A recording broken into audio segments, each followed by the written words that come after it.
Hello दोस्तों, यदि आप हमारे चैनल से नए जुड़े हैं तो हमारे चैनल एवी लाइव को सब्सक्राइब जरूर करें और अपने दोस्तों में शेयर करें।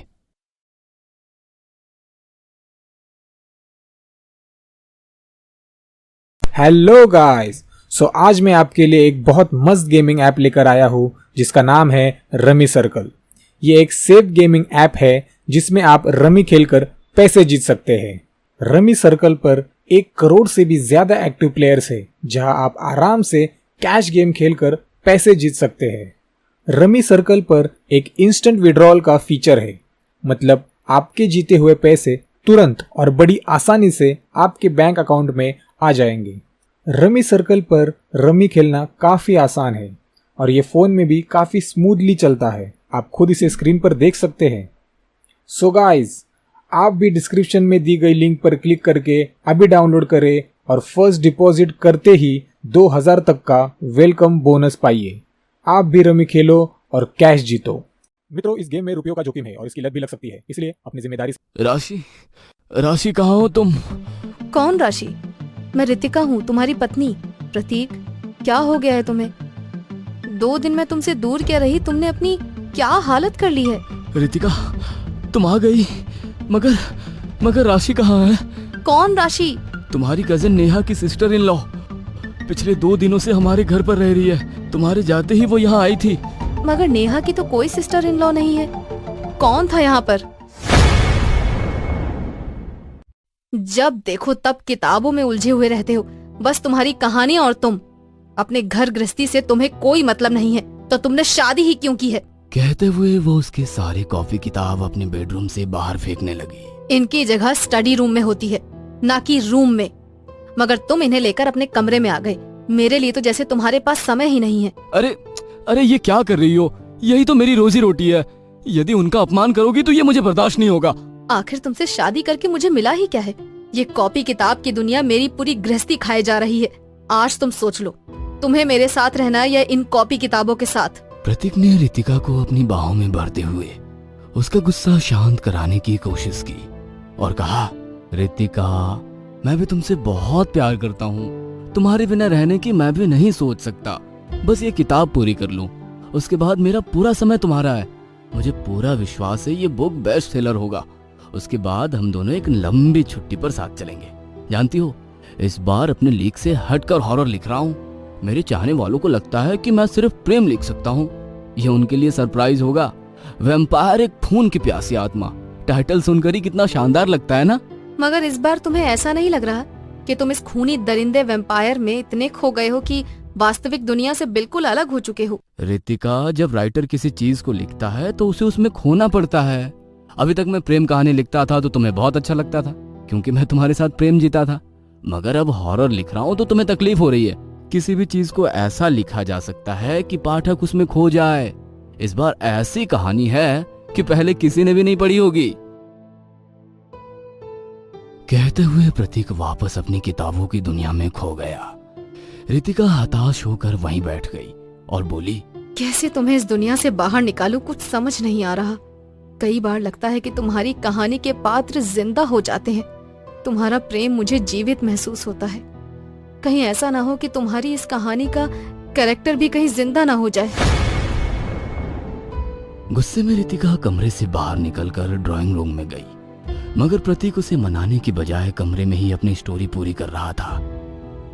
अगली सुबह रितिका के फोन पर किसी का फोन आया था। वह फोन की घंटी से उठी तो फोन उसकी कजिन नेहा का था।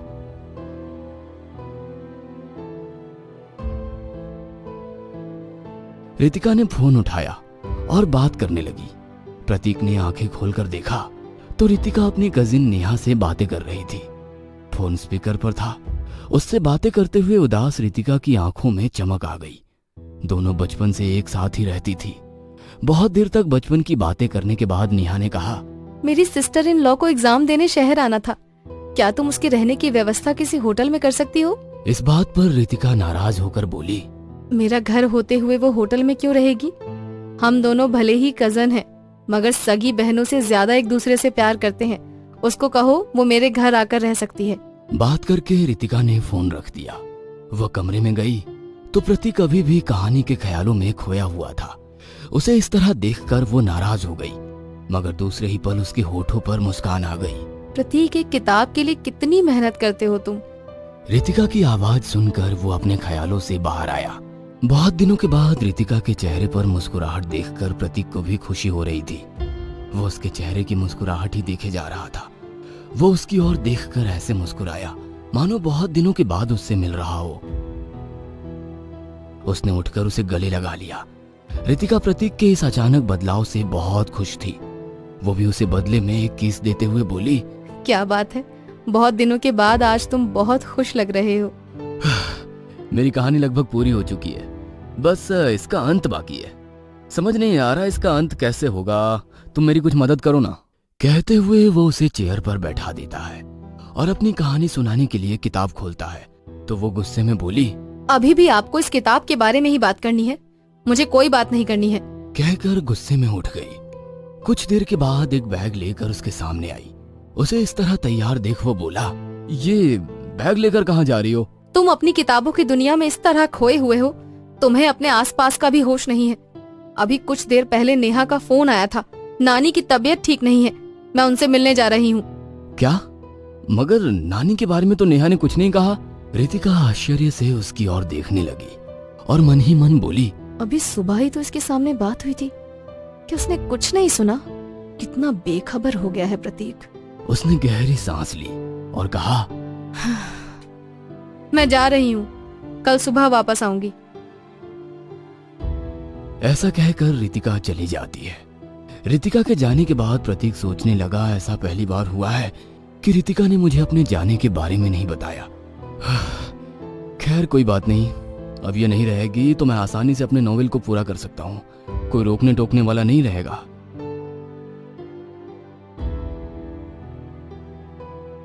प्रतीक किचन में आया। उसने फ्रीज खोला तो उसमें एक टाइम का खाना बना हुआ रखा था। खाना गर्म करके उसने खा लिया।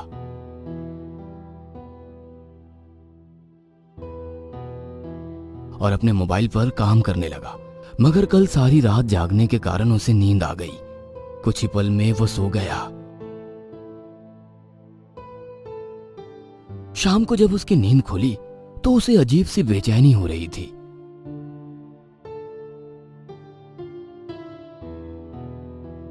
उसने खुद के लिए चाय बनाकर पी, मगर खाना बनाने का बिल्कुल भी मूड नहीं हो रहा था। वह तुरंत पास के ही एक रेस्टोरेंट में चला गया।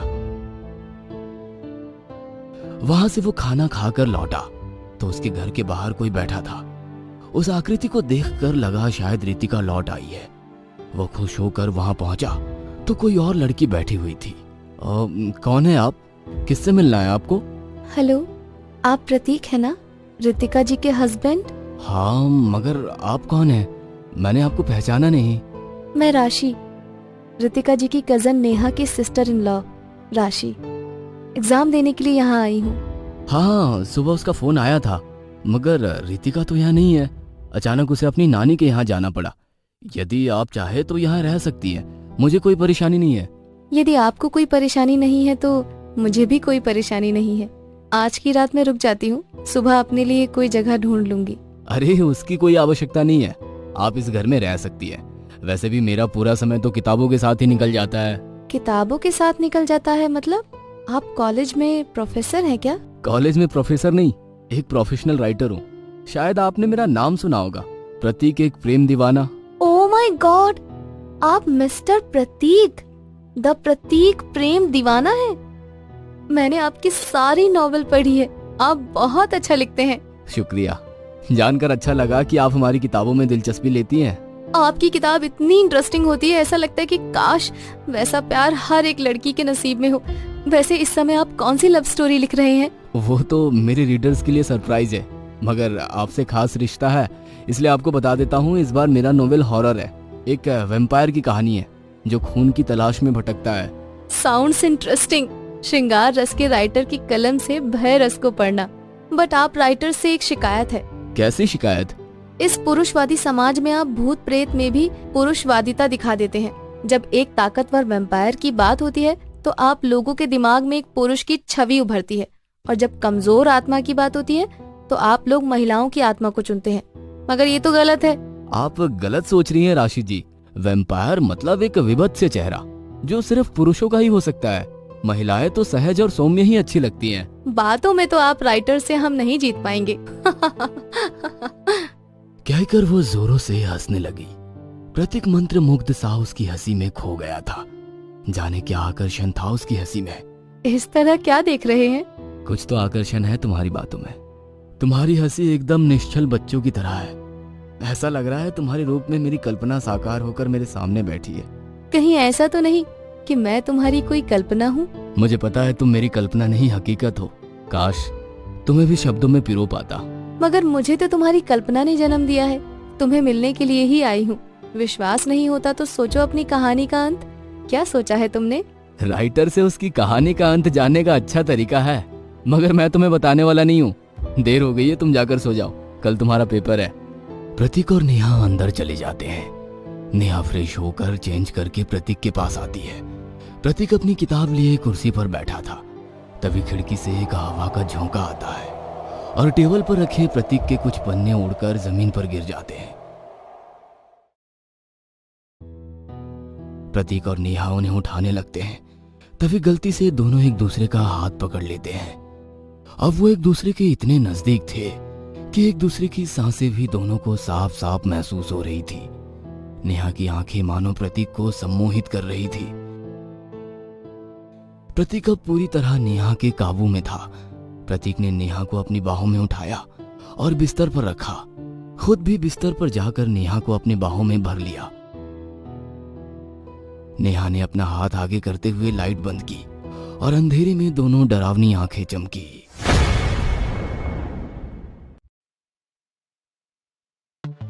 अगली सुबह जब रितिका घर लौटी तो घर में अंधेरा था।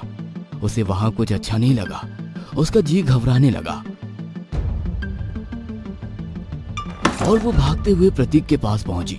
प्रतीक बेहोशी की हालत में बोल रहा था, राशि, राशि कहाँ हो तुम? कौन राशि? मैं रितिका हूँ, तुम्हारी पत्नी। प्रतीक, क्या हो गया है तुम्हें? 2 दिन मैं तुमसे दूर क्या रही, तुमने अपनी क्या हालत कर ली है? रितिका, तुम आ गई, मगर राशि कहाँ है? कौन राशि? तुम्हारी कजिन नेहा की सिस्टर इन लॉ। पिछले 2 दिनों से हमारे घर पर रह रही है। तुम्हारे जाते ही वो यहाँ आई थी। मगर नेहा की तो कोई सिस्टर इन लॉ नहीं है। कौन था यहाँ पर? मेरी इमेजिनेशन सच में मेरे सामने थी, मेरे सामने थी।